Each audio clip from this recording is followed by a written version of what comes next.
Hello, my dear students. So good to meet you. Now, at the 40th presentation, please listen careful. The final presentation for the first season. Use it in your research. More details and contact is below. For any question, contact, and let's go and research.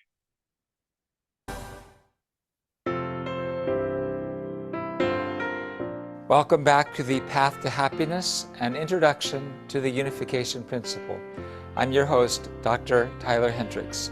Fifth, all civilizations have to bear fruit in this land, and this includes civilizations that developed on the land and civilizations born on the shores of rivers and seas. First, let us look from the perspective of land masses. The ancient continental civilizations that arose in Egypt and Mesopotamia bequeathed their fruits to the peninsular civilizations of Greece, Rome, and Iberia, and thence to the island of Great Britain. And this island civilization passed on its culture to the United States, a continental civilization. Then the direction was reversed, with the United States passing on its culture to the island nation of Japan. Now these fruits are to be harvested in the peninsular civilization of Korea, where Christ is to be born. From the perspective of bodies of water, the river civilizations that arose on the shores of the Nile, the Tigris and Euphrates rivers, passed on their cultures to the civilizations in the vicinity of the Mediterranean Sea, Greece, Rome, Spain, and Portugal. These, in turn, bequeathed their fruits to the civilization on the Atlantic Ocean, notably Great Britain and the United States. All these fruits will be harvested in the civilization of the Pacific Ocean, which links together the United States, Japan, and Korea. Sixth, God prepared Korea's own axial age. Karl Jaspers developed the worldwide theory of an axial age, a period around 500 BC, of substantial philosophical and religious developments, such as Buddha's doctrine, Buddhism, Confucius' doctrine, Confucianism, Lao Tzu's doctrine, Taoism, Zoroastrianism, and the Greek philosophers, Socrates, Plato, and Aristotle. Just as these philosophical and religious developments built the foundation of the conscience and soul to welcome Jesus, the Korean axial age included the Donghak movement, Master Che Jae-yu, also known as the Suin movement. It started the Donghak movement, which was opposed to Western learning and helped develop Catholicism in Korea. Master Che Shi-hyung, also known as Haewol, succeeded Master Suin.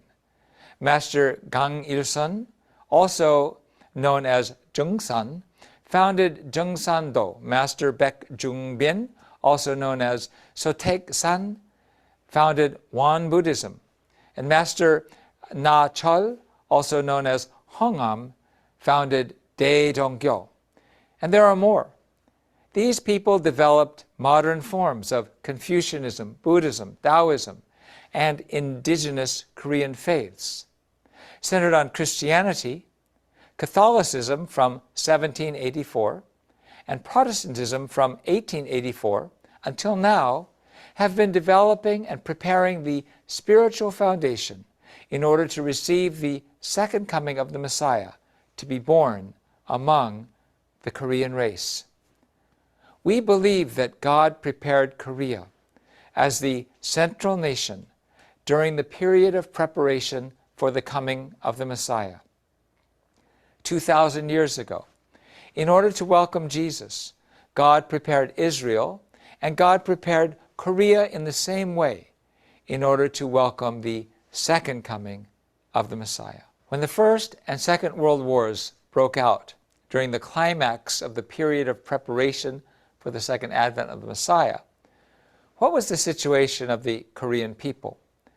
From 1905 to 1945, Korea fulfilled a 40-year period under the Japanese Empire's rule, where they literally hovered between life and death.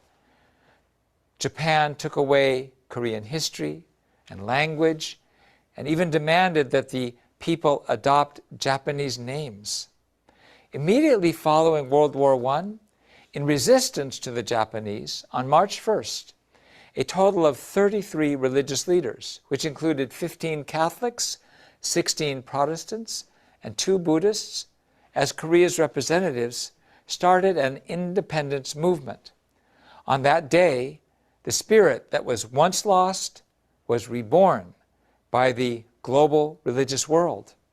On March 1st, which is Korean Independence Day, many Koreans gave their lives, including the 16-year-old female martyr, Yu Kwan-sun, and in so doing prepared the altar for the birth of the second coming of the Messiah. Through the defeat of the Japanese Empire in World War II, Korea finally became independent.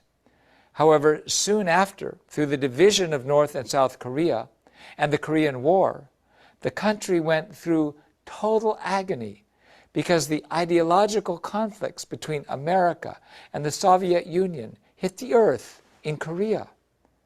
During the 70 years that have elapsed since Korea's independence, world communism, centered on the Soviet Union, surrendered, and the Republic of Korea went from being among the poorest nations of the world to being one of the top 10 economic superpowers. Korea's platinum age is coming. The influence of Korean culture is spreading throughout Asia and the entire world. Right now, the world is facing a critical time in which we must liberate North Korea and gain the unity of North and South Korea. All of these things are occurring because heavenly fortune is coming to Korea. Korea has the potential to become an ideal world of creation whose future is overflowing with peace, freedom, happiness, interdependence, mutual prosperity, and universally shared values. Now, as we are finishing up our series of 40 lectures on Reverend Sun Myung Moon's unification principle, we want to look back on what we are presenting as the path to happiness. Basically, what we have is a philosophy of love. God is love, and the creation is an expression of masculine and feminine love. The full experience of love is found in marriage and family, and this love has the power to make of the world one family under God. It makes sense then that it was the misuse of love that turned the world into one war zone under Satan, and that it is the restoration of love that rebuilds the path to happiness. But we who are born in a war zone cannot know what love really is. That has to come from a place of peace, from God, through God's Son and daughter, the Messiah. In 1976, Newsweek magazine interviewed Reverend Moon and asked him if he is the Messiah. He answered, "Yes, and so are you." Reverend Sun Myung Moon, on the world stage, dedicated his 93 years of life on the earth for this work. He stands on his words and deeds. Centering on his wife, President Hak Shahan Moon, we, his family and followers, are continuing the work of God to bring authentic love into the family, spiritual communities, and society, and build this path to happiness, God's kingdom on the earth and in heaven. We invite you to join us. Thank you for your kind attention, and may God guide your consideration of all these things.